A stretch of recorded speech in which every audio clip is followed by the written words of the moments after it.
Magandang araw po sa ating lahat. Pagpalain tayo ng Diyos sa ating pagpapatuloy sa ating serye ukol sa buhay Kristiyano. Ating pong pagninilayan ang ika-13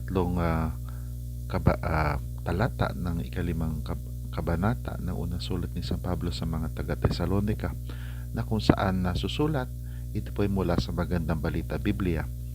Pag-ukulan ninyo sila ng lubos na paggalang at pag-ibig dahil sa kanilang gawain. Mamuhay kayo ng mapayapa. Ito po ay pagpapatuloy ng nauna ng talata na ating pinagnilayan sa naunang video. At dito po ay sinasabi ni San Pablo, patuloy niya sinasabi na sana itangkiligin ang mga punyagi na mga tagapamahala at mga tagapagturo, na marahil kahit na kuminsan ay hindi magkakatugma ng mga ugali o mga personalidad ang mga tao, ay at least man lamang nandun yung paggalang sa tungkulin, no?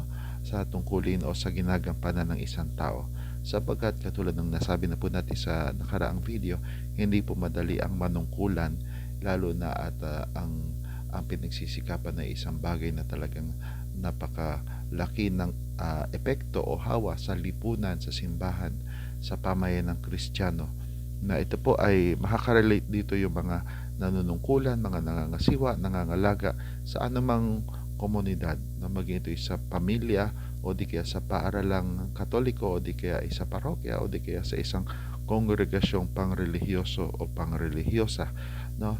Ito po ay isang bagay na kinakailangan laging ipagdasal, sapagkat naririyan lagi mga pagsubok, naririyan din ang pagod, naririyan din ang marahil ang tukso na ay wag na lang ipagpatuloy o di kaya ay wag na lang pagbutihin ang gawain. Pagpalain tayo ng Diyos.